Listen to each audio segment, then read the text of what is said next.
आज से तुम्हारी मानसिक यात्रा शुरू होती है। यह सिर्फ एक स्क्रिप्ट नहीं है, यह तुम्हारे भीतर सोई हुई उस शक्ति को जगाने की प्रक्रिया है जो अब तक परिस्थितियों, डर, संदेह और सीमित विश्वासों के नीचे दब चुकी थी। मैं चाहता हूं कि तुम इन शब्दों को केवल पढ़ो नहीं, उन्हें अपने भीतर उतरने दो, क्योंकि धन का निर्माण बाहर नहीं, भीतर होता है। मैं हूं नेपोलियन हिल, और जो मैं तुम्हें बताने जा रहा हूं वह किसी एक व्यक्ति की कहानी नहीं, बल्कि उस यूनिवर्सल लॉ की व्याख्या है जो हर सफल व्यक्ति के जीवन में काम करता है। मैंने अपनी पूरी जिंदगी एक ही प्रश्न का उत्तर खोजने में लगा दी। आखिर वह मानसिक अंतर क्या है जो एक साधारण व्यक्ति और एक अत्यंत धनी व्यक्ति के बीच खड़ा होता है। मैंने पाया कि यह अंतर एजुकेशन का नहीं, बैकग्राउंड का नहीं और न ही लक का है। यह अंतर मानसिक संरचना का है, सोच का है, विश्वास का है और उस आंतरिक निर्णय का है जिसे अधिकांश लोग लेने से डरते हैं। अमीर बनने का पहला अचूक मानसिक रहस्य है निर्णय की शक्ति, डिसीजन। ज्यादातर लोग इच्छा रखते हैं लेकिन निर्णय नहीं लेते। इच्छा एक हल्की लहर है, लेकिन निर्णय एक तूफान है। जब तुम निर्णय लेते हो कि तुम्हें धनवान बनना है, तो तुम अपने पीछे के सारे पुल जला देते हो। तुम अपने मन को यह संकेत देते हो कि अब पीछे हटना विकल्प नहीं है। ध्यान से समझो, जब तक तुम्हारे भीतर शायद शब्द जीवित है, तब तक सफलता निश्चित नहीं हो सकती। अमीर बनने के लिए शायद को हटाकर मैं करूंगा लाना होगा। यह परिवर्तन छोटा दिखता है, लेकिन यही मानसिक बदलाव तुम्हारे पूरे भविष्य को बदल देता है।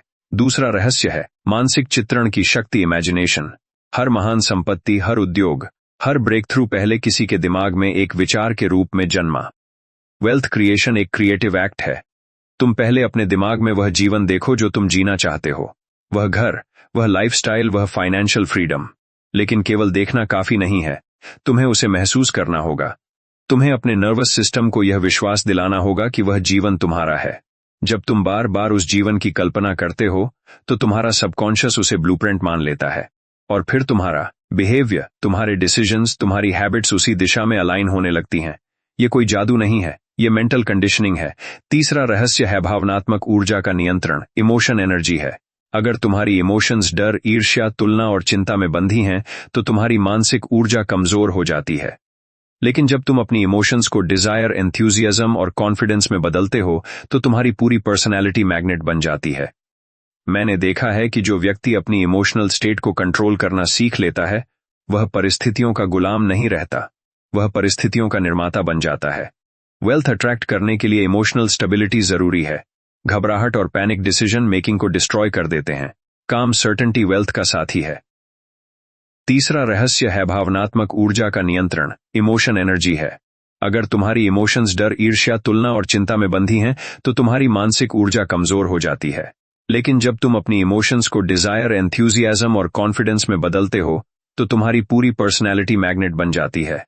मैंने देखा है कि जो व्यक्ति अपनी इमोशनल स्टेट को कंट्रोल करना सीख लेता है, वह परिस्थितियों का गुलाम नहीं रहता, वह परिस्थितियों का निर्माता बन जाता है।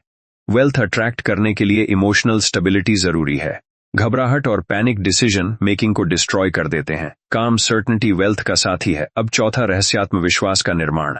सेल्फ कॉन्फिडेंस जन्म से नहीं आता, यह रेपिटेशन से आता है। जब तुम बार बार अपने लक्ष्य को अफर्म करते हो, जब तुम छोटे छोटे विक्ट्रीज क्रिएट करते हो, तो तुम्हारा कॉन्फिडेंस बढ़ता है। कॉन्फिडेंस वह मानसिक संपत्ति है जो हर दूसरे संसाधन को आकर्षित करती है। दुनिया उन लोगों पर विश्वास करती है जो स्वयं पर विश्वास करते हैं। अगर तुम्हारी आवाज में हेजिटेशन है, तो अपॉर्चुनिटी भी हेजिटेंट हो जाती है। लेकिन जब तुम्हारे भीतर सर्टेनिटी है, तो लोग तुम्हारे साथ जुड़ना चाहते हैं। पांचवां रहस्य है डिसिप्लिन ऑफ थॉट। तुम्हें अपने विचारों की निगरानी करनी होगी। हर दिन हजारों विचार तुम्हारे मन में आते हैं, लेकिन उनमें से कौन से विचार तुम्हारे फ्यूचर को शेप कर रहे हैं? अगर तुम नेगेटिव सेल्फ टॉक में फंसे रहते हो, तो तुम अपने ही विरुद्ध काम कर रहे हो। हर सुबह अपने माइंड को प्रोग्राम करो, अपने डेफिनेट गोल को पढ़ो, उसे विजुअलाइज करो, उसे इमोशनल इंटेंसिटी के साथ दोहराओ। यह प्रक्रिया बोरिंग लग सकती है, लेकिन यही रेपिटेशन सबकॉन्शियस प्रोग्रामिंग है। जो बात बार बार दोहराई जाती है वह बिलीफ बन जाती है, और बिलीफ बिहेवियर बन जाता है, और बिहेवियर रिजल्ट्स बन जाता है। अब छठा रहस्य फियर का विघटन। फियर वेल्थ का सबसे बड़ा एनिमी है। असफलता का डर, आलोचना का डर, रिजेक्शन का डर। यह डर तुम्हें एक्शन लेने से रोकता है। लेकिन सच यह है कि फियर अधिकतर कल्पना का परिणाम है। मैंने पाया कि जब व्यक्ति अपने डर को लिखता है, उसे एनालाइज करता है, तो वह देखता है कि अधिकांश डर वास्तविक नहीं होते। वेल्थ क्रिएशन में कैलकुलेटेड रिस्क लेना पड़ता है। अगर तुम हर कदम पर सुरक्षा खोजोगे तो एक्स्ट्रॉर्डिनरी ग्रोथ संभव नहीं होगी। अब मैं चाहता हूं कि तुम एक गहरी बात समझो। अमीरी केवल कमाने की कला नहीं है, यह बनने की प्रक्रिया है। तुम्हें उस व्यक्ति में ट्रांसफॉर्म होना होगा जो वेल्थ हैंडल कर सके। अगर तुम्हारी आइडेंटिटी अभी भी स्कैर्सिटी माइंडसेट में है तो बड़ी इनकम भी टिक नहीं पाएगी। आइडेंटिटी चेंज सबसे महत्वपूर्ण मेंटल शिफ्ट है। खुद को उस रूप में देखो जो डिसिप्लिन्ड है, फोकस्ड है, वैल्यू क्रिएटर है। जब तुम अपने आप को उस आइडेंटिटी में देखना शुरू करते हो तो तुम्हारे एक्शंस भी बदलते हैं। अब इस मेंटल जर्नी को और गहराई में ले चलते हैं। कल्पना करो कि तुम्हारा माइंड एक विशाल फैक्ट्री है। इस फैक्ट्री में रॉ मटेरियल तुम्हारे विचार हैं। अगर रॉ मटेरियल वीक है तो प्रोडक्ट भी वीक होगा, लेकिन अगर रॉ मटेरियल पावरफुल है, क्लैरिटी, फेथ, बर्निंग डिजायर, तो आउटपुट एक्स्ट्रॉर्डिनरी होगा। हर दिन अपने माइंड की फैक्ट्री में क्वालिटी कंट्रोल करो। कौन से विचार अंदर जा रहे हैं? कौन से लोगों की बातें तुम्हें इन्फ्लुएंस कर रही हैं? कौन सा कंटेंट तुम्हारे सबकॉन्शियस को शेप कर रहा है? वेल्थ सीकर्स अपने मेंटल डाइट पर ध्यान देते हैं। वे गॉसिप, नेगेटिविटी और कंपैरिजन से दूरी रखते हैं। वे अपने माइंड को नॉलेज, स्ट्रैटेजी और इंस्पिरेशन से भरते हैं। अब परसिस्टेंस पर गहराई से बात करते हैं। परसिस्टेंस केवल एक्शन दोहराना नहीं है, ये इमोशनल कमिटमेंट है। जब दुनिया तुम्हें कहती है कि यह मुश्किल है, तब भी तुम्हारा मन कहता है मैं रुकूंगा नहीं। टेम्पररी डिफीट आएगी, कभी बिजनेस आइडिया फेल होगा, कभी प्लान काम नहीं करेगा, लेकिन फेलियर इंफॉर्मेशन है, आइडेंटिटी नहीं। जो व्यक्ति फेलियर को पर्सनल बना लेता है वह रुक जाता है। जो व्यक्ति फेलियर को फीडबैक मानता है वह ग्रो करता है। अब सबकॉन्शियस प्रोग्रामिंग को और गहराई से समझो। तुम्हारा सबकॉन्शियस आर्ग्यूमेंट नहीं करता, वह केवल एक्सेप्ट करता है। जो बात इमोशन के साथ दोहराई जाती है वह उसे सच मान लेता है। इसलिए ऑटो सजेस्शन पावरफुल है। हर रात सोने से पहले अपने लक्ष्य को पढ़ो। खुद को उस अवस्था में इमेजिन करो जहां तुम फाइनेंशियली इंडिपेंडेंट हो। अपने इमोशंस को उस एक्सपीरियंस से जोड़ो। जितनी इंटेंस इमोशन होगी उतनी गहरी प्रोग्रामिंग होगी। धीरे धीरे तुम्हारा सबकॉन्शियस नए अपॉर्चुनिटीज नोटिस करने लगेगा। तुम वही चीजें देखोगे जो पहले नहीं दिखती थीं। यह कोइंसिडेंस नहीं है, यह मेंटल फिल्टरिंग सिस्टम का परिणाम है। अब मैं चाहता हूं कि तुम अपने भीतर एक कमिटमेंट महसूस करो। वेल्थ कोई एक्सीडेंट नहीं है, यह डिलिबरेट क्रिएशन है। तुम अपने फ्यूचर के आर्किटेक्ट हो। अगर ब्लूप्रिंट वीक है तो बिल्डिंग भी वीक होगी। अगर ब्लूप्रिंट स्ट्रांग है तो स्ट्रक्चर भी मजबूत होगा। इसलिए अपने ब्लूप्रिंट को रिवाइज करो। क्लियर गोल लिखो, डेडलाइन तय करो, वैल्यू डिफाइन करो, डेली एक्शन प्लान बनाओ और इमोशनल इंटेंसिटी के साथ उसे रिपीट करो। यह जर्नी लंबी है और हम इसे पूरी गहराई से एक्सप्लोर करेंगे। हर मानसिक परत को खोलेंगे, हर लिमिटिंग बिलीफ को चैलेंज करेंगे, हर फियर को डिसमेंटल करेंगे। आज केवल शुरुआत है। हम उस गहराई में उतरते हैं जहां अधिकांश लोग जाने से डरते हैं, क्योंकि यह बाहरी दुनिया की बात नहीं, यह भीतर की कंडीशनिंग की बात है। और जब तक भीतर की जड़ों को नहीं छेड़ा जाता, तब तक ऊपर की शाखाएं कभी फलदार नहीं बनती।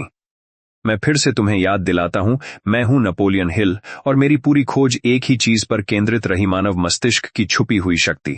मैंने देखा कि दो लोग एक ही शहर में एक ही अवसरों के बीच रहते हैं, फिर भी एक असाधारण संपत्ति बनाता है और दूसरा संघर्ष करता रहता है। अंतर केवल बाहरी संसाधनों का नहीं था, अंतर था मानसिक प्रोग्रामिंग का। बचपन से तुम्हें क्या सिखाया गया? क्या तुम्हें बार बार यह सुनने को मिला कि पैसा पेड़ों पर नहीं उगता? क्या तुम्हें यह बताया गया कि बहुत बड़ा सपना मत देखो? क्या तुम्हें डर के साथ जीना सिखाया गया? अगर हां, तो समझो कि तुम्हारा सबकॉन्शियस उन वाक्यों को सच मान चुका है। और यही वह जगह है जहां वेल्थ कॉन्शियसनेस की शुरुआत होती है। पुरानी प्रोग्रामिंग को पहचानना और उसे रिप्लेस करना। तुम्हारे भीतर दो आवाजें रहती हैं। एक कहती है तुम कर सकते हो, दूसरी कहती है कहीं असफल न हो जाओ। जिस आवाज को तुम बार बार सुनते हो वही मजबूत होती जाती है। अगर तुमने वर्षों तक डाउट को पोषित किया है तो फेथ कमजोर होगी। लेकिन अच्छी खबर यह है कि माइंड प्लास्टिक है, इसे रीशेप किया जा सकता है। हर सुबह जब तुम जागते हो, तुम एक ब्लैंक स्टेट में होते हो। यही वह क्षण है जहां तुम अपने सबकॉन्शियस को नया आदेश दे सकते हो। अगर तुम तुरंत सोशल मीडिया, कंपैरिजन और नेगेटिव न्यूज में डूब जाते हो, तो तुम अपने माइंड को दूसरों की प्रोग्रामिंग से भर देते हो। लेकिन अगर तुम अपने गोल को पढ़ते हो, विजुअलाइज करते हो, तो तुम अपने माइंड को कॉन्शियस डायरेक्शन देते हो। वेल्थ कॉन्शियसनेस का अर्थ है अपने आप को स्कैर्सिटी से अलग करना। स्कैर्सिटी माइंडसेट हर चीज में कमी देखता है, कंपटीशन को खतरा मानता है, दूसरों की सफलता से असुरक्षित महसूस करता है। लेकिन अबंडेंस माइंडसेट समझता है कि अवसर अनंत हैं। वैल्यू क्रिएट करने वाले के लिए बाजार हमेशा खुला है। मैंने उन लोगों का अध्ययन किया जिनके पास शुरुआत में कुछ भी नहीं था, लेकिन उनके पास एक चीज थी, इंटरनल सर्टेनिटी। वे खुद को परिस्थितियों से बड़ा मानते थे। उन्होंने अपने भीतर यह निर्णय लिया कि वे विक्टिम नहीं, क्रिएटर हैं। अब मैं तुम्हें एक गहरी सच्चाई बताता हूं। वेल्थ केवल हार्ड वर्क का परिणाम नहीं है। अगर केवल मेहनत से वेल्थ बनती तो मजदूर सबसे अमीर होते। वेल्थ स्ट्रेटेजिक थिंकिंग और फोकस्ड एक्शन का परिणाम है। और स्ट्रेटेजिक थिंकिंग तभी संभव है जब तुम्हारा माइंड क्लैरिटी में ऑपरेट करे, फियर में नहीं। फियर डिसीजन को स्लो कर देता है और अपॉर्चुनिटी स्पीड मांगती है। अमीर लोग परफेक्ट मोमेंट का इंतजार नहीं करते। वे इम्परफेक्ट एक्शन लेते हैं और रास्ते में सुधार करते हैं, क्योंकि वे जानते हैं कि मोशन क्लैरिटी पैदा करता है। अब अपने अंदर के डायलॉग पर ध्यान दो। जब तुम कोई बड़ा कदम उठाने की सोचते हो, तुम्हारा मन क्या कहता है? क्या वह तुम्हें रीजंस देता है कि क्यों यह रिस्क है, या वह पॉसिबिलिटीज दिखाता है कि क्यों यह ग्रोथ है? तुम्हें अपने इंटरनल डायलॉग को प्रशिक्षित करना होगा। हर बार जब डाउट आए, उसे चैलेंज करो। खुद से पूछो, क्या यह तथ्य है या केवल डर की कहानी? ज्यादातर बार तुम पाओगे कि यह केवल कहानी है। अब परसिस्टेंस की जड़ में उतरते हैं। परसिस्टेंस केवल स्टबननेस नहीं है, ये इंटेलिजेंट रेपिटेशन है। जब कोई स्ट्रैटेजी काम नहीं करती, परसिस्टेंट व्यक्ति स्ट्रैटेजी बदलता है, गोल नहीं। लक्ष्य स्थिर रहता है, रास्ता फ्लेक्सिबल होता है। वेल्थ बिल्डर्स इमोशनल स्टेबिलिटी का अभ्यास करते हैं। वे एक्साइटमेंट में ओवरकमिट नहीं करते और सेटबैक में कलैप्स नहीं करते। वे संतुलन में रहते हैं, क्योंकि वे जानते हैं कि मार्केट, बिजनेस, इनकम सब साइकिल्स में चलते हैं। जो व्यक्ति हर साइकिल में इमोशनली रिएक्ट करता है, वह जल्दी थक जाता है। अब सबकॉन्शियस रिप्रोग्रामिंग को एक एडवांस्ड लेवल पर समझो। तुम्हारा सबकॉन्शियस सिंबल्स और इमोशन की भाषा समझता है, इसलिए विजुअलाइजेशन पावरफुल है। अगर तुम अपने आप को बार बार फाइनेंशियल स्ट्रगल में इमेजिन करते हो, तो तुम्हारा माइंड उसी स्क्रिप्ट को फॉलो करेगा।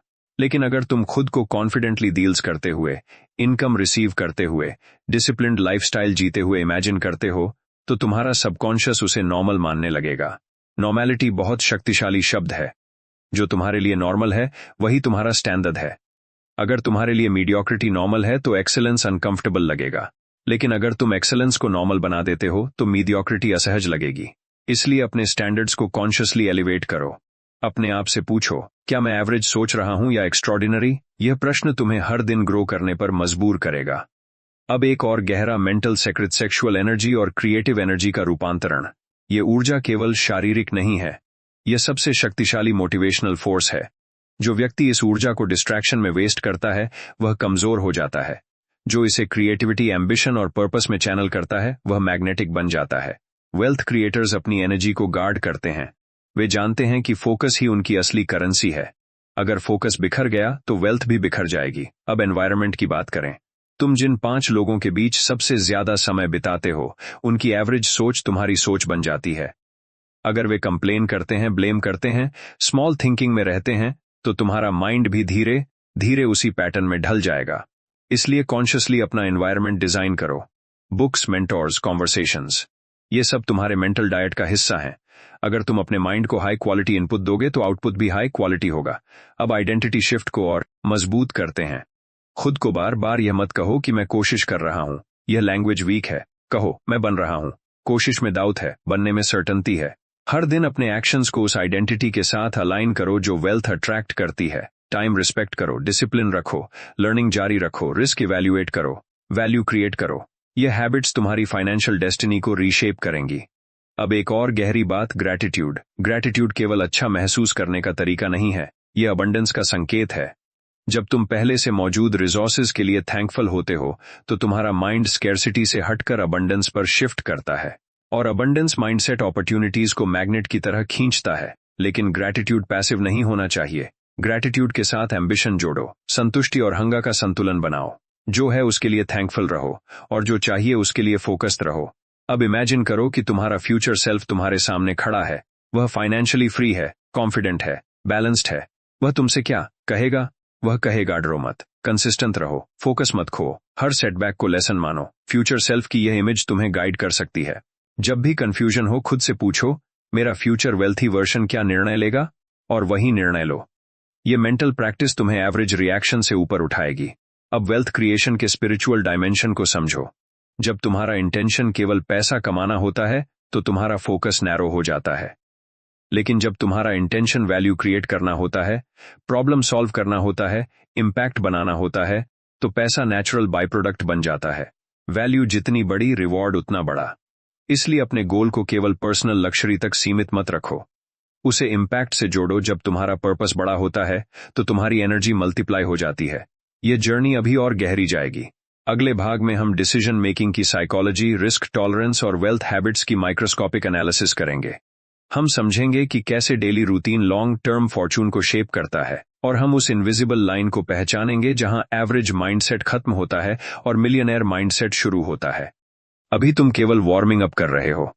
असली ट्रांसफॉर्मेशन तब होगा जब ये शब्द तुम्हारी आदत बन जाएंगे। तैयार रहो। अगले चरण में हम तुम्हारे माइंड के हिडन स्विचेस को एक्टिवेट करेंगे। अब हम उस स्तर पर प्रवेश कर रहे हैं जहां वेल्थ केवल एक लक्ष्य नहीं, बल्कि एक मानसिक अनुशासन बन जाती है। अब तक तुमने इच्छा, विश्वास, कल्पना और सबकॉन्शियस प्रोग्रामिंग को समझा, लेकिन अब मैं तुम्हें उस क्षेत्र में ले जाना चाहता हूं जहां निर्णय और आदतें मिलकर भाग्य बनाती हैं। मैं फिर कहूंगा, मैं हूं नेपोलियन हिल, और मैंने अपने जीवन में यह देखा है कि धन का निर्माण एक बड़े मोमेंट से नहीं, बल्कि हजारों छोटे निर्णयों से होता है। हर दिन तुम निर्णय लेते हो, कभी कॉन्शियसली, कभी अनकॉन्शियसली, और वही छोटे निर्णय मिलकर तुम्हारी फाइनेंशियल डायरेक्शन तय करते हैं। अमीर व्यक्ति और संघर्ष कर रहे व्यक्ति के बीच सबसे बड़ा अंतर उनके डेली चॉइसेस में होता है। वेल्थी माइंड लॉन्ग टर्म सोचता है, average mind short term comfort देखता है। यही अंतर डेस्टिनी को अलग अलग रास्तों पर ले जाता है। अब डिसीजन मेकिंग की साइकोलॉजी को समझो। जब तुम्हारे सामने कोई अपॉर्चुनिटी आती है तो तुम्हारा माइंड तुरंत दो हिस्सों में बंट जाता है। एक हिस्सा ग्रोथ देखता है, दूसरा हिस्सा रिस्क देखता है। जो व्यक्ति केवल रिस्क पर फोकस करता है वह स्टैग्नेशन में फंस जाता है। जो व्यक्ति कैलकुलेटेड ग्रोथ देखता है वह आगे बढ़ता है। मैंने यह पाया कि वेल्थी इंडिविजुअल्स फियर को इग्नोर नहीं करते, वे उसे इवैल्यूएट करते हैं। वे पूछते हैं, वर्स्ट केस क्या है, क्या मैं उसे हैंडल कर सकता हूं? जब उत्तर हां होता है वे आगे बढ़ते हैं। फियर को एनालाइज करना उसे कमजोर कर देता है। अब एक गहरी बात सुनो, प्रोक्रास्टिनेशन वेल्थ का साइलेंट किलर है। टालना आसान है, मन कहता है कल कर लेंगे, लेकिन सक्सेस मोमेंटम मांगती है। मोमेंटम एक्शन से आता है, और एक्शन क्लैरिटी से आता है। अगर क्लैरिटी नहीं है तो बैठकर सोचो, लिखो, योजना बनाओ, लेकिन एक्शन टालो मत। वेल्थ बिल्डर्स इम्परफेक्ट एक्शन लेने से नहीं डरते। वे जानते हैं कि परफेक्शन एक इल्यूजन है। वे शुरुआत करते हैं और रास्ते में सुधार करते हैं, क्योंकि मूवमेंट क्लैरिटी पैदा करता है, स्टैंडिंग स्टिल कंफ्यूजन को बढ़ाता है। अब हैबिट्स की माइक्रोस्कोपिक एनालिसिस करें। तुम सुबह कैसे उठते हो? क्या तुम्हारा पहला घंटा फोकस्ड होता है या स्कैटर्ड? वेल्थ क्रिएटर्स अपने दिन की शुरुआत इंटेंशन से करते हैं। वे अपने माइंड को डायरेक्शन देते हैं। वे रैंडम नहीं जीते। डिसिप्लिन बोरिंग लग सकता है, लेकिन डिसिप्लिन फ्रीडम देता है। जब तुम्हारी हैबिट्स स्ट्रक्चर्ड होती हैं तो तुम्हारी एनर्जी वेस्ट नहीं होती, एनर्जी बचती है, और वही एनर्जी स्ट्रेटेजिक थिंकिंग में लगती है। अब फाइनेंशियल इंटेलिजेंस पर ध्यान दो। पैसा कमाना एक स्किल है, लेकिन पैसा संभालना एक अलग स्किल है। अगर तुम अर्न करते हो लेकिन मैनेज नहीं करते तो वेल्थ टिकेगी नहीं। वेल्थ माइंडसेट खर्च और निवेश के बीच अंतर समझता है। कंजम्पशन टेम्पररी प्लेजर देता है, इन्वेस्टमेंट लॉन्ग टर्म पावर देता है। वेल्थी माइंड हर रुपए को सोल्जर की तरह देखता है। वह पूछता है, तुम मेरे लिए काम करोगे या केवल खर्च हो जाओगे? यह सोच धीरे धीरे कॉम्पाउंड इफेक्ट पैदा करती है। Small intelligent decisions over time massive Fortune बनाते हैं। अब रिस्क टॉलरेंस की बात करें। रिस्क से डरना स्वाभाविक है, लेकिन जीरो रिस्क चाहना अनरियलिस्टिक है। वेल्थ हमेशा कंफर्ट जोन के बाहर मिलती है। कंफर्ट जोन सुरक्षित है लेकिन स्टैग्नेंट है। ग्रोथ अनकंफर्टेबल है लेकिन रिवॉर्डिंग है। जब भी तुम नया कदम उठाओ, खुद से पूछो, क्या यह डिसीजन मेरे फ्यूचर सेल्फ को मजबूत करेगा? अगर उत्तर हां है तो टेम्पररी डिस्कंफर्ट को स्वीकार करो। शॉर्ट टर्म पेन अक्सर लॉन्ग टर्म गेन का दरवाजा होता है। अब कंपैरिजन ट्रैप को समझो। सोशल कंपैरिजन वेल्थ कॉन्शियसनेस को डिस्ट्रॉय कर देता है। जब तुम दूसरों की लाइफस्टाइल देखते हो और खुद को इंफीरियर महसूस करते हो तो तुम्हारी एनर्जी गिरती है। वेल्थ क्रिएशन इनवर्ट जर्नी है। तुम्हें अपने प्रोग्रेस पर फोकस करना है, दूसरों की पेस पर नहीं। एवरी इंडिविजुअल का टाइमलाइन अलग है, तुम अपने रेस में हो। जब तुम कंपैरिजन छोड़ देते हो तो फोकस बढ़ता है, और फोकस वेल्थ का एक्सेलरेटर है। अब इमोशनल मैस्टरी पर लौटते हैं। मार्केट फ्लक्चुएट करेगा, इनकम फ्लक्चुएट करेगी, कभी ग्रोथ तेज होगी, कभी स्लो। अगर तुम हर फ्लक्चुएशन पर इमोशनली रिएक्ट करोगे तो तुम अनस्टेबल हो जाओगे। वेल्थ बिल्डर्स इमोशनली ग्राउंडेड रहते हैं। वे नंबर्स को डेटर की तरह देखते हैं, ड्रामा की तरह नहीं। डेटर एनालाइज करो, एडजस्ट करो, इंप्रूव करो, लेकिन पैनिक मत करो। अब लीडरशिप की बात करें। अगर तुम वेल्थ बिल्ड करना चाहते हो तो इवेंचुअली तुम्हें लोगों के साथ काम करना होगा। लीडरशिप ट्रस्ट से शुरू होती है। और ट्रस्ट कैरेक्टर से आता है। इंटेग्रिटी लॉन्ग टर्म वेल्थ का फाउंडेशन है। शॉर्टकट्स टेम्पररी गेन देते हैं लेकिन क्रेडिबिलिटी खो देते हैं। वेल्थ सस्टेनेबल तब होती है जब रेप्यूटेशन स्ट्रांग होती है। रेप्यूटेशन इनविजिबल एसेट है और यह एसेट तुम्हें फ्यूचर अपॉर्चुनिटीज दिलाता है। अब टाइम मैनेजमेंट को डीपर लेवल पर समझो। टाइम सबसे कीमती रिसोर्स है। मनी वापस आ सकता है, टाइम नहीं। वेल्थी इंडिविजुअल्स अपने टाइम को प्रोटेक्ट करते हैं। वे डिस्ट्रैक्शंस को मिनिमाइज करते हैं। वे हाई वैल्यू एक्टिविटीज पर फोकस करते हैं। हाई वैल्यू एक्टिविटी वह है जो इनकम ग्रोथ या स्किल बिल्ड करे। लो वैल्यू एक्टिविटी वह है जो केवल टाइम कंज्यूम करे। हर दिन अपने आप से पूछो, आज मैंने कितने घंटे वैल्यू क्रिएट की। यह सिंपल क्वेश्चन तुम्हें एवरेज से ऊपर उठा देगा। अब पेशेंस की शक्ति समझो। मॉडर्न वर्ल्ड इंस्टेंट ग्रेटिफिकेशन सिखाता है लेकिन वेल्थ कॉम्पाउंड होती है। कॉम्पाउंड इफेक्ट टाइम मांगता है। अगर तुम बीच में ही इंपेशेंस से स्ट्रैटेजी बदलते रहोगे तो रिजल्ट डिलूट हो जाएगा। Stick to intelligent plan. Review करो, एडजस्ट करो, लेकिन हर महीने डायरेक्शन मत बदलो। कंसिस्टेंसी कॉम्पाउंड इफेक्ट का फ्यूल है। अब आइडेंटिटी शिफ्ट को नेक्स्ट लेवल पर ले चलते हैं। खुद को स्ट्रगलिंग पर्सन मत कहो। लैंग्वेज आइडेंटिटी बनाती है। कहो, मैं लर्निंग फेज में हूं। स्ट्रगल विक्टिम माइंडसेट देता है, लर्निंग ग्रोथ माइंडसेट देता है। जब तुम खुद को लर्नर मानते हो तो फेलियर भी टीचर बन जाता है और टीचर हमेशा वेल्थ से पहले आता है। अब जेनरोसिटी की सटल पावर समझो। जब तुम केवल लेने की मानसिकता में होते हो तो स्कैर्सिटी एक्टिवेट होती है, लेकिन जब तुम वैल्यू देने की मानसिकता में होते हो तो सर्कुलेशन शुरू होता है। वेल्थ सर्कुलेशन से बढ़ती है, होर्डिंग से नहीं। लेकिन जेनरोसिटी ब्लाइंड नहीं होनी चाहिए। स्ट्रेटेजिक जेनरोसिटी करो, वैल्यू दो, ट्रस्ट बिल्ड करो, रिलेशनशिप बिल्ड करो। रिलेशनशिप लॉन्ग टर्म वेल्थ का इनविजिबल ब्रिज है। अब मैं तुम्हें एक मेंटल एक्सरसाइज देता हूं। अपने माइंड में एक विशाल दरवाजा इमेजिन करो। उस पर लिखा है नेक्स्ट लेवल। यह दरवाजा तभी खुलेगा जब तुम कंफर्ट, डाउट और लेजीनेस को पीछे छोड़ दोगे। तुम उस दरवाजे के सामने खड़े हो। डिसीजन तुम्हारा है। हर दिन छोटे डिसीजंस तुम्हें उस दरवाजे के करीब या दूर ले जाते हैं। वेल्थ एक्सीडेंट नहीं है, इट इज इंजीनियर्ड, और तुम इंजीनियर हो। अब अगले चरण में हम उस इनविजिबल फोर्स को समझेंगे जिसे लोग लक कहते हैं। हम देखेंगे कि लक वास्तव में प्रेपरेशन और अपॉर्चुनिटी का इंटरसेक्शन है। हम एनालिसिस करेंगे कि कैसे माइंडसेट लक को अट्रैक्ट करता है, और हम डीप डाइव करेंगे स्ट्रेटेजिक नेटवर्किंग, इन्फ्लुएंस और पर्सुएसिव कम्युनिकेशन में। तुम अब एवरेज सोच से ऊपर उठ चुके हो, लेकिन जर्नी अभी बाकी है। अगले भाग में तुम्हारा माइंड और शार्पन होगा और वेल्थ कॉन्शियसनेस और मजबूत होगी।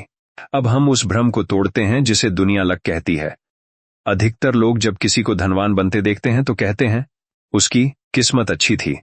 लेकिन मैं तुम्हें एक गुप्त सत्य बताता हूं। लक कोई रहस्यमयी शक्ति नहीं है। लक वह बिंदु है जहां तैयारी और अवसर मिलते हैं। मैंने अपने वर्षों के अध्ययन में पाया कि जिन लोगों को दुनिया लकी कहती है वे वास्तव में मेंटली प्रिपेयर्ड होते हैं। जब अवसर आता है तो वे उसे पहचान लेते हैं, जबकि साधारण व्यक्ति वही अवसर देखकर भी उसे सामान्य मानकर छोड़ देता है। मैं फिर तुम्हें याद दिलाता हूं, मैं हूं नेपोलियन हिल, और मेरी खोज ने मुझे यह सिखाया कि माइंड की रेडीनेस ही लक को जन्म देती है। अगर तुम्हारा मन डाउट, कंफ्यूजन और फियर में उलझा है तो अपॉर्चुनिटी सामने खड़ी होकर भी अनदेखी रह जाएगी। अब प्रेपरेशन को गहराई से समझो। प्रेपरेशन का अर्थ केवल नॉलेज नहीं है। प्रेपरेशन का अर्थ है मेंटल अलर्टनेस। जब तुम लगातार सीख रहे हो, सोच रहे हो, एनालाइज कर रहे हो तो तुम्हारा दिमाग पैटर्न्स पहचानने लगता है। वेल्थ क्रिएटर्स पैटर्न्स पहचानते हैं। वे ट्रेंड्स को जल्दी समझते हैं। वे बदलाव को खतरा नहीं, संभावना मानते हैं। अपॉर्चुनिटी अक्सर डिस्गाइज में आती है, वह प्रॉब्लम के रूप में आती है। जब कोई समस्या दिखती है, एवरेज व्यक्ति कंप्लेन करता है। वेल्थी माइंड पूछता है इस समस्या का समाधान कैसे मोनेटाइज किया जा सकता है। यही वह सटल डिफरेंस है जो फॉर्चून क्रिएट करता है। अब पर्सुएसिव कम्युनिकेशन की शक्ति को समझो। वेल्थ आइसोलेशन में नहीं बनती। तुम्हें लोगों के साथ इंटरैक्ट करना होगा, तुम्हें आइडियाज बेचने होंगे, तुम्हें ट्रस्ट बिल्ड करना होगा। कम्युनिकेशन केवल शब्दों का खेल नहीं है, यह एनर्जी का ट्रांसफर है। जब तुम सर्टेनिटी के साथ बोलते हो, लोग सुनते हैं। जब तुम्हारे शब्दों में क्लैरिटी और कन्विक्शन होती है, लोग जुड़ते हैं। लेकिन अगर तुम्हारी वॉइस में डाउट है तो मैसेज कमजोर हो जाता है। इसलिए पहले भीतर सर्टेनिटी पैदा करो, कम्युनिकेशन बाहर अपने आप मजबूत हो जाएगी। अब इन्फ्लुएंस की बात करें। इन्फ्लुएंस मैनिपुलेशन नहीं है, इन्फ्लुएंस वैल्यू ड्रिवन अलाइनमेंट है। जब तुम जेन्युइनली किसी की समस्या समझते हो और समाधान देते हो तो इन्फ्लुएंस नेचुरली पैदा होता है। इन्फ्लुएंस वेल्थ का एक्सेलरेटर है। जितना अधिक लोग तुम पर ट्रस्ट करेंगे, उतने अधिक डोर्स खुलेंगे।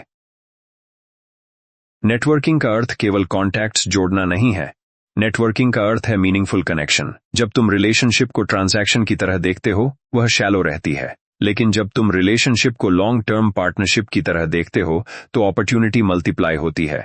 अब स्ट्रेटेजिक थिंकिंग की एक और परत खोलते हैं। वेल्थी इंडिविजुअल्स रिएक्टिव नहीं होते, प्रोएक्टिव होते हैं। वे ट्रेंड्स के पीछे नहीं भागते, वे ट्रेंड्स को एंटिसिपेट करते हैं। इसके लिए ऑब्जर्वेशन स्किल जरूरी है। ऑब्जर्व करो कि मार्केट कहां जा रहा है, ऑब्जर्व करो कि लोगों की जरूरतें कैसे बदल रही हैं, ऑब्जर्व करो कि टेक्नोलॉजी किस दिशा में बढ़ रही है। ऑब्जर्वेशन से इंसाइट जन्म लेता है, इनसाइट से आइडिया, आइडिया से एक्सिक्यूशन, एक्सिक्यूशन से वेल्थ। अब सेल्फ डाउट के माइक्रोस्कोपिक इंपैक्ट को समझो। सेल्फ डाउट डिसीजन को डिले करता है, डिले अपॉर्चुनिटी को कमजोर करता है। अपॉर्चुनिटी समय संवेदनशील होती है। जब तुम हेजिटेट करते हो, कोई और डिसाइसिव व्यक्ति आगे बढ़ जाता है। इसलिए डिसीजन स्पीड बढ़ाओ। इसका अर्थ रेकलेस होना नहीं है, इसका अर्थ है इन्फॉर्म्ड डिसीजन लेना और कमिट करना। कमिटमेंट एनर्जी को अलाइन करता है। जब तुम हाफ हार्टेड होते हो तो रिजल्ट्स भी हाफ आते हैं। अब एनर्जी मैनेजमेंट को समझो। टाइम मैनेजमेंट की बात हमने की, लेकिन एनर्जी उससे भी महत्वपूर्ण है। अगर तुम्हारी एनर्जी लो है तो टाइम होने पर भी प्रोडक्टिविटी नहीं होगी।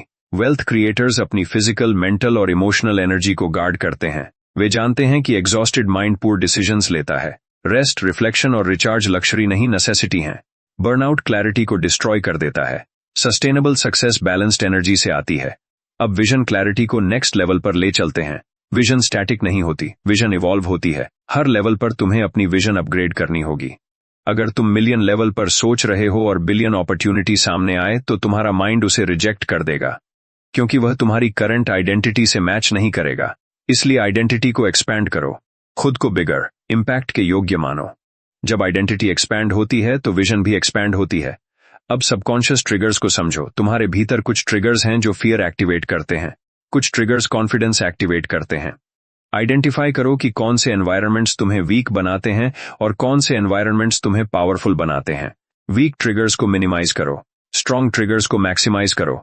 अब वेल्थ रिदम की बात करें। वेल्थ लिनियर ग्रोथ नहीं है, यह वेव की तरह होती है। कभी ग्रोथ तेज होती है, कभी कंसोलिडेशन फेज आता है। कंसोलिडेशन फेज में लोग पैनिक कर जाते हैं, लेकिन इंटेलिजेंट वेल्थ बिल्डर समझता है कि कंसोलिडेशन नेक्स्ट लीप की तैयारी है। जब इनकम प्लेटो करे, स्किल अपग्रेड करो, नेटवर्क एक्सपैंड करो, स्ट्रैटेजी रिफाइन करो, पैनिक मत करो। अब लॉन्ग टर्म लेगेसी सोचो। केवल कमाने पर फोकस मत करो, सोचो कि तुम क्या सिस्टम बिल्ड कर रहे हो। वेल्थ टेम्पररी नहीं होनी चाहिए, सिस्टम सस्टेनेबल होना चाहिए। सिस्टम थिंकिंग वेल्थ को जनरेशन तक ले जाती है। अब मैं तुम्हें एक मेंटल विजुअलाइजेशन देता हूं। इमेजिन करो कि तुम एक ऊंचे पर्वत पर चढ़ रहे हो। नीचे वैली में एवरेज थिंकिंग है, फियर, कंपैरिजन, एक्सक्यूजेस। ऊपर समिट पर क्लैरिटी, डिसिप्लिन, इंपैक्ट है। हर कदम मेहनत मांगता है, लेकिन हर कदम तुम्हें हायर पर्सपेक्टिव देता है। जितना ऊपर चढ़ते हो उतना साफ दिखता है कि नीचे के डर कितने छोटे थे। अब फेथ को प्रैक्टिकल डायमेंशन में लाओ। फेथ का अर्थ ब्लाइंड बिलीफ नहीं है, फेथ का अर्थ है अपने प्रेपरेशन पर विश्वास। जब तुम डेली एक्शन लेते हो, स्किल बिल्ड करते हो, नेटवर्क एक्सपैंड करते हो, तो फेथ लॉजिकल बन जाती है। तब तुम्हें भरोसा होता है कि आउटकम आएगा, क्योंकि प्रोसेस सही है। अब साइलेंस की शक्ति समझो। नॉइज माइंड को कंफ्यूज करता है। कभी कभी वेल्थ इनसाइड शोर में नहीं, शांति में मिलती है। रिफ्लेक्शन टाइम दो, स्ट्रेटजी सोचो, जर्नलिंग करो, अपने थॉट्स लिखो। राइटिंग क्लैरिटी देती है। अब माइक्रो हैबिट्स की बात करें। स्मॉल हैबिट्स कंपाउंड होती हैं। Daily reading, daily planning, daily review, ये छोटे एक्ट्स मैसिव डिफरेंस क्रिएट करते हैं। वेल्थ ओवरनाइट नहीं बनती, लेकिन डेली इंटेंशन से बनती है। अब इमोशनल डिटैचमेंट सीखो। मनी इमोशनल डिसीजन नहीं मांगता, लॉजिकल डिसीजन मांगता है। अगर तुम हर डील को ईगो से जोड़ दोगे तो लॉस पेनफुल लगेगा। डिटैचमेंट क्लैरिटी देता है। अब ग्रैटिट्यूड और एम्बिशन के बैलेंस को मजबूत करो। ऑलरेडी अचीव्ड माइलस्टोन्स को रिकॉग्नाइज करो, सेलिब्रेट करो, लेकिन कंप्लेसेंट मत बनो। हंगा अलाइव रखो। अब मैं तुम्हें एक अंतिम गहरा प्रश्न देता हूं। अगर फेलियर इम्पॉसिबल हो तो तुम क्या करोगे? यह प्रश्न तुम्हारे सबकॉन्शियस लिमिट्स को रिवील करेगा। शायद तुम बड़ा सोचोगे, रिस्क लोगे, एक्सपेंशन करोगे, तो फिर खुद से पूछो, क्या वास्तव में फेलियर परमानेंट है या केवल टेम्पररी लेसन है? जब तुम रियलाइज कर लेते हो कि फेलियर केवल डेटर है तो फियर कमजोर हो जाता है, और जब फियर कमजोर होता है तो एक्शन पावरफुल हो जाता है। अब हम जर्नी के अगले और भी गहरे चरण में प्रवेश करने वाले हैं। हम वेल्थ मैग्नेटिज्म, इंट्यूशन शार्पनिंग और स्ट्रेटेजिक पेशेंस की साइकोलॉजी पर उतरेंगे। हम समझेंगे कि कैसे इंट्यूशन लॉजिकल एनालिसिस के साथ मिलकर एक्स्ट्रॉर्डिनरी डिसीजंस बनाती है। हम उस इनविजिबल कॉन्फिडेंस को बिल्ड करेंगे जो साइलेंट लेकिन अनस्टॉपेबल होता है। तुम अब ट्रांसफॉर्मेशन के बीच में हो। एवरेज सोच पीछे छूट रही है, वेल्थ कॉन्शियसनेस आकार ले रही है। अगले भाग में तुम्हारा माइंड और भी रिफाइंड होगा, शार्प, काम, डिसाइसिव और मैग्नेटिक। अब हम उस स्तर पर पहुंच रहे हैं जहां वेल्थ केवल स्ट्रैटेजी नहीं बल्कि मैग्नेटिज्म बन जाती है। यह वह अवस्था है जहां तुम अवसरों का पीछा नहीं करते, अवसर तुम्हारी ओर खींचने लगते हैं। लेकिन यह जादू नहीं है, यह मानसिक अलाइनमेंट का परिणाम है। मैं फिर तुम्हें याद दिलाता हूं, मैं हूं नेपोलियन हिल, और मैंने वर्षों के अध्ययन में यह पाया कि कुछ लोग जहां भी जाते हैं वहां कनेक्शन, अपॉर्चुनिटी और ग्रोथ पैदा हो जाती है। वे सामान्य नहीं दिखते, लेकिन उनके भीतर एक इनविजिबल कॉन्फिडेंस होता है। यह कॉन्फिडेंस दिखावा नहीं है, यह अंदर से उपजा हुआ सर्टेनिटी है। अब वेल्थ मैग्नेटिज्म को समझो। मैग्नेटिज्म का पहला सिद्धांत है क्लैरिटी विथ इमोशन। अगर तुम्हारा गोल केवल लिखा हुआ शब्द है तो वह कमजोर है, लेकिन अगर तुम्हारा गोल तुम्हारी इमोशनल आइडेंटिटी का हिस्सा बन चुका है तो तुम अलग एनर्जी इमिट करते हो। लोग एनर्जी को महसूस करते हैं। जब तुम अपने विजन के प्रति कमिटेड होते हो तो तुम्हारे शब्दों में वेट आ जाता है। अब इंट्यूशन की शक्ति पर उतरते हैं। इंट्यूशन कोई रहस्यमयी शक्ति नहीं है, यह अक्यूमुलेटेड एक्सपीरियंस का रैपिड प्रोसेसिंग है। जब तुम लगातार ऑब्जर्व करते हो, सीखते हो, एनालाइज करते हो, तो तुम्हारा सबकॉन्शियस पैटर्न्स स्टोर करता जाता है। फिर किसी मोमेंट में तुम्हें गट फीलिंग आती है, वह इंट्यूशन है। लेकिन इंट्यूशन तभी एक्यूरेट होती है जब तुमने प्रिपरेशन की हो। अगर माइंड खाली है तो गट फीलिंग केवल डर होगी, लेकिन अगर माइंड ट्रेन्ड है तो इंट्यूशन रिफाइंड इनसाइट बनेगी। इसलिए नॉलेज गैदर करो, मार्केट समझो, ह्यूमन साइकोलॉजी समझो, ट्रेंड्स ऑब्जर्व करो। जब डेटा सबकॉन्शियस में जमा होगा तो इंट्यूशन पावरफुल हो जाएगी। अब स्ट्रेटेजिक पेशेंस को समझो। पेशेंस का अर्थ इनएक्टिविटी नहीं है, पेशेंस का अर्थ है सही समय की प्रतीक्षा करते हुए तैयारी जारी रखना। कई लोग इम्पेशेंस में प्रीमच्योर एक्शन लेते हैं। वे सीड बोते हैं और अगले दिन खोदकर देखते हैं कि फल आया या नहीं। वेल्थ ऐसे नहीं बनती। कॉम्पाउंड इफेक्ट इनविजिबल फेज से गुजरता है। शुरू में ग्रोथ दिखाई नहीं देती, लेकिन अगर डिसिप्लिन जारी रहता है तो एक दिन ग्रोथ एक्सपोनेंशियल हो जाती है। उस मोमेंट को लोग ओवरनाइट सक्सेस कहते हैं, लेकिन वह ओवरनाइट नहीं होता, वह साइलेंट ईयर्स का परिणाम होता है। अब साइलेंट कॉन्फिडेंस को समझो। लाउड कॉन्फिडेंस इनसिक्योरिटी से आ सकता है, साइलेंट कॉन्फिडेंस प्रिपरेशन से आता है। जब तुम डीपली जानते हो कि तुम केपेबल हो तो तुम्हें प्रूव करने की जरूरत नहीं होती। तुम्हारा वर्क, तुम्हारी प्रेजेंस, तुम्हारे रिजल्ट्स खुद बोलते हैं। वेल्थी माइंड वैलिडेशन के पीछे नहीं भागता, वह वैल्यू क्रिएशन पर फोकस करता है। वैलिडेशन बाय प्रोडक्ट है, गोल नहीं। अब इमोशनल रेजिलियंस की डीपर लेयर समझो। जब क्रिटिसिज्म आए तो तुम कैसे रिएक्ट करते हो? एवरेज माइंड डिफेंसिव हो जाता है, ग्रोथ माइंड फिल्टर करता है, यूजफुल फीडबैक रखता है, बाकी डिस्कार्ड करता है। क्रिटिसिज्म ग्रोथ का रॉ मटेरियल हो सकता है, अगर ईगो बीच में ना आए। अब एनवायरनमेंट डिजाइन को एडवांस्ड लेवल पर ले चलते हैं। फिजिकल एनवायरनमेंट माइंड को इन्फ्लुएंस करता है। क्लीन वर्कस्पेस क्लैरिटी देता है, ऑर्गेनाइज्ड सिस्टम एफिशिएंसी देता है, कैओस डिस्ट्रैक्शन देता है।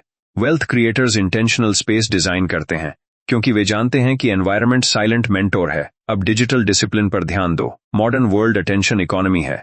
अगर तुम्हारा अटेंशन हर नोटिफिकेशन पर बिखर जाता है तो डीप थिंकिंग इम्पॉसिबल है। Deep thinking wealth ideas generate करती है, शैलो स्क्रोलिंग डिस्ट्रैक्शन जनरेट करता है। अटेंशन गार्ड करो, फोकस ब्लॉक्स बनाओ, हाई वैल्यू थिंकिंग के लिए अनइंटरप्टेड टाइम दो। अब सेल्फ इमेज को रीडिफाइन करो। सेल्फ इमेज इनविजिबल थर्मोस्टेट है। अगर तुम खुद को मिडल लेवल केपेबल मानते हो तो तुम अनकॉन्शियसली उसी लेवल पर सेटल हो जाओगे। अगर तुम खुद को हाई इंपैक्ट इंडिविजुअल मानते हो तो तुम ऑटोमेटिकली हायर स्टैंडर्ड सेट करोगे। सेल्फ इमेज अपग्रेड करना कॉन्शियस रेपिटेशन से होता है। डेली एफर्मेशंस केवल वर्ड्स नहीं हैं, वे आइडेंटिटी स्कल्प्टिंग टूल्स हैं। लेकिन एफर्मेशंस हॉलो नहीं होने चाहिए, एक्शन सपोर्ट करे। अब वेल्थ रिदम में ग्रैटिट्यूड को फिर से जोड़ते हैं। जब ग्रोथ आती है ह्यूमिलिटी बनाए रखो। ईगो वेल्थ डिस्ट्रॉय कर सकता है, ईगो ब्लाइंड स्पॉट बनाता है, ह्यूमिलिटी लर्निंग ओपन रखती है। अब मेंटोरशिप की शक्ति समझो। सेल्फ लर्निंग पावरफुल है, लेकिन मेंटोर लर्निंग एक्सेलरेट करता है।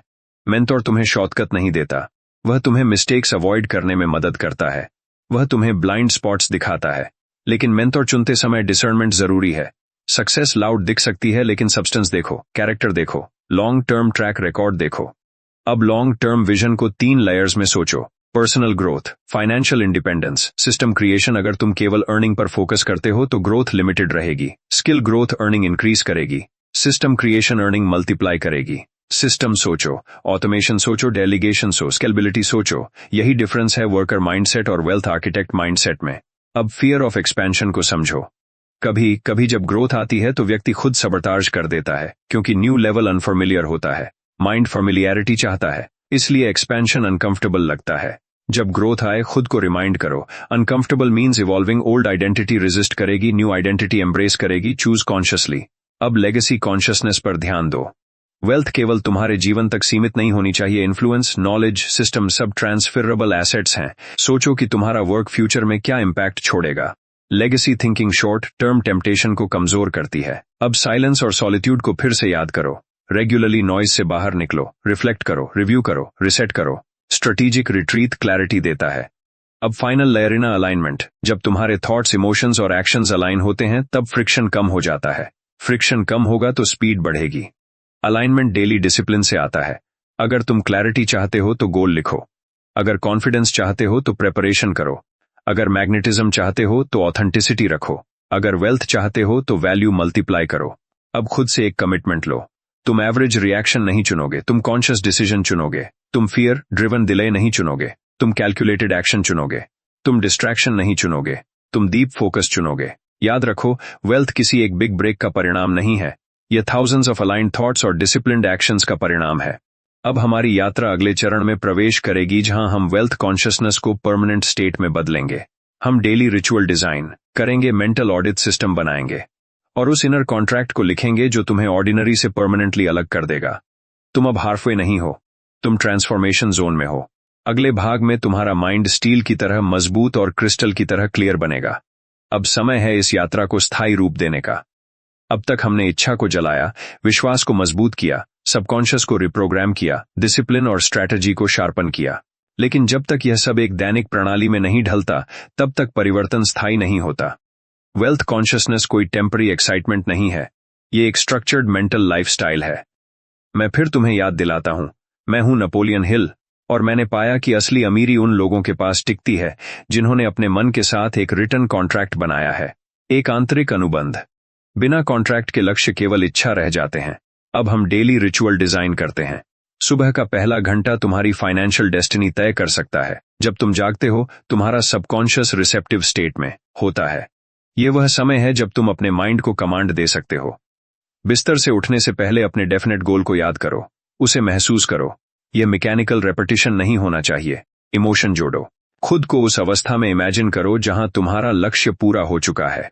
फिर अपने दिन के 3 है वैल्यू एक्शंस तय करो, केवल 3, लेकिन वे ऐसे हों जो इनकम, स्किल या सिस्टम को आगे बढ़ाए।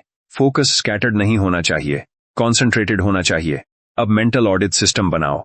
हर शाम 5 मिनट खुद से पूछो, आज मैंने क्या सीखा, कहां डिस्ट्रैक्ट हुआ, कहां डिसाइसिव था। यह डेली रिफ्लेक्शन तुम्हें अनकॉन्शियस पैटर्न्स पहचानने में मदद करेगा। अवेयरनेस इंप्रूवमेंट का पहला कदम है। अब वेल्थ हैबिट स्टैकिंग समझो। एक नई हैबिट अकेले शुरू करना मुश्किल है, लेकिन अगर तुम उसे एग्जिस्टिंग हैबिट से जोड़ दो तो वह टिकती है। जैसे प्लानिंग को मॉर्निंग टी के साथ जोड़ दो, रीडिंग को रात के शांत समय से जोड़ दो। कंसिस्टेंसी फ्रिक्शन को कम करती है। अब सेल्फ अकाउंटेबिलिटी की बात करें। दुनिया तुम्हें मोटिवेट नहीं रखेगी, इंटरनल अकाउंटेबिलिटी ही असली शक्ति है। हर हफ्ते अपने गोल्स रिव्यू करो, नंबर्स देखो, इमोशन से नहीं क्लैरिटी से देखो। अगर टारगेट मिस हुआ तो एक्सक्यूज मत बनाओ, स्ट्रैटेजी एडजस्ट करो। अब फियर रिविजिटिंग एक्सरसाइज करते हैं। एक कागज पर अपने सबसे बड़े फाइनेंशियल फियर्स लिखो, इनकम लॉस, फेलियर, क्रिटिसिज्म। फिर हर फियर के सामने वर्स्ट केस सिनेरियो लिखो, फिर उसके सामने रिकवरी प्लान लिखो। जब तुम्हारे पास रिकवरी प्लान होता है तो फियर 50 कम हो जाता है। अब वेल्थ सर्कल डिजाइन करो। अपने आसपास कॉन्शियसली ऐसे लोगों को जोड़ो जो ग्रोथ माइंडसेट रखते हैं। हर कॉन्वर्सेशन मीनिंगफुल होनी चाहिए। गॉसिप एनर्जी ड्रेन करता है, ग्रोथ कॉन्वर्सेशन एनर्जी मल्टीप्लाई करता है। अब फोकस रिचुअल पर आते हैं। डीप वर्क ब्लॉक्स बनाओ, 60 या 90 मिनट का uninterrupted focus, no phone, no distraction. यही ब्लॉक्स है इम्पैक्ट आइडियाज पैदा करेंगे। एवरेज व्यक्ति शैलो वर्क में बिजी रहता है, वेल्थ बिल्डर डीप वर्क में प्रोडक्टिव रहता है। अब माइक्रो करेज की बात करें। हर दिन एक छोटा करेजस एक्शन लो, कोई डिफिकल्ट कॉल, कोई बोल्ड प्रपोजल, कोई न्यू पिच। करेज मसल की तरह है, यूज करोगे तो ग्रो करेगा, अवॉइड करोगे तो श्रिंक करे। अब सबकॉन्शियस एंकरिंग टेक्निक समझो। एक फिजिकल जेस्चर चूज करो, जैसे मुट्ठी बंद करना या गहरी सांस लेना, और उसे कॉन्फिडेंस स्टेट के साथ एसोसिएट करो। बार रिपीट करो, धीरे धीरे यह जेस्चर कॉन्फिडेंस ट्रिगर बन जाएगा। स्ट्रेसफुल मोमेंट में वही जेस्चर एक्टिवेट करो, माइंड कंडीशनड रिस्पॉन्स देगा। अब वेल्थ लैंग्वेज पर ध्यान दो। वर्ड्स सबकॉन्शियस प्रोग्रामिंग करते हैं। मेरे पास पैसे नहीं है की जगह कहो मैं रिसोर्सेज क्रिएट कर रहा हूं। मैं कोशिश करूंगा की जगह मैं कमिट करता हूं। लैंग्वेज शिफ्ट आइडेंटिटी शिफ्ट है। अब पेशेंस को रिचुअल में बदलो। वीकली प्रोग्रेस स्लो लगे तो भी प्रोसेस पर भरोसा रखो। ग्रोथ ग्राफ जिगजैग होता है, स्ट्रेट लाइन इल्यूजन है। जब डिप आए डिसिप्लिन मेंटेन करो। अब वेल्थ मेडिटेशन का एडवांस्ड कॉन्सेप्ट समझो। 5 मिनट के लिए आंखें बंद करो। इमेजिन करो कि तुम एक विशाल हॉल में खड़े हो। सामने इन्फिनिट डोर्स हैं। हर दौर एक अपॉर्चुनिटी है। तुम कॉन्फिडेंट होकर डोर्स खोल रहे हो। कोई दौर फेलियर दिखाता है, लेकिन तुम काम हो, क्योंकि तुम्हें पता है कि हर दौर लेसन देता है। यह विजुअलाइजेशन रिस्क टॉलरेंस बढ़ाता है। अब साइलेंट सेलिब्रेशन की शक्ति समझो। जब मिलस्टोन अचीव हो, लाउडली अनाउंस करने से पहले इंटरनली ग्रैटिट्यूड महसूस करो। यह ह्यूमिलिटी एंकर है। ईगो अनकंट्रोल्ड एक्सपेंशन का कारण बन सकता है। अब इनर कॉन्ट्रैक्ट लिखते हैं। अपने शब्दों में लिखो कि तुम किस लेवल की वेल्थ क्रिएट करोगे, किस तारीख तक, किस वैल्यू के माध्यम से, किस डिसिप्लिन के साथ। यह कॉन्ट्रैक्ट डेली पढ़ो, साइन करो, डेट डालो। यह सिंबॉलिक एक्ट सबकॉन्शियस को सीरियसनेस सिग्नल देता है। अब आइडेंटिटी रिहर्सल को परमानेंट करो। डेली 2 मिनट फ्यूचर सेल्फ की तरह चलो, सोचो, बोलो। एम्बॉडीमेंट पावरफुल है। जब बॉडी पॉस्चर चेंज होता है, माइंड स्टेट चेंज होती है। अब रेजिलियंस रिजर्व बिल्ड करो। इमरजेंसी फंड केवल मनी का नहीं, स्किल का भी होना चाहिए। कंटिन्यूअस लर्निंग फ्यूचर अनसर्टेनिटी को कम करती है, स्किल सिक्योरिटी देती है। अब टेम्पटेशन मैनेजमेंट सीखो। सडन गेन ईगो इन्फ्लेट कर सकता है, सडन लॉस फियर इन्फ्लेट कर सकता है। न्यूट्रल स्टैंस रखो। इमोशनल स्विंग्स वेल्थ डिस्ट्रॉय करते हैं। अब स्ट्रेटेजिक जेनरोसिटी रिचुअल बनाओ। मंथली कुछ वैल्यू फ्री डो, knowledge, guidance, support, circulation, trust build करता है। अब एनुअल सॉलिट्यूड डे तय करो। एक दिन पूरी तरह रिफ्लेक्शन में बिताओ। ईयर रिव्यू करो, स्ट्रैटेजी रिवाइज करो, विजन एक्सपैंड करो। अब वेल्थ कॉन्शियसनेस को परमानेंट स्टेट बनाने के लिए 3 पिलर्स याद रखो। Clarity, discipline. क्लैरिटी तुम्हें दिशा देती है, डिसिप्लिन तुम्हें गति देता है, अलाइनमेंट फ्रिक्शन कम करता है। अब अंतिम मेंटल स्ट्रेंथनिंग करते हैं। कल्पना करो कि 5 साल बाद तुम पीछे मुड़कर देख रहे हो। तुमने डिस्ट्रैक्शंस छोड़े, फियर को डाइसेक्ट किया, हैबिट्स बिल्ड किंग, सिस्टम्स बनाए, रिलेशनशिप्स नर्चर किए, और आज तुम उस लाइफ में खड़े हो जो कभी विजन थी। उस मोमेंट को महसूस करो, उस सर्टेनिटी को महसूस करो। यही वेल्थ कॉन्शियसनेस है। अब डिसीजन लो, हाफ कमिटमेंट नहीं, फुल अलाइनमेंट।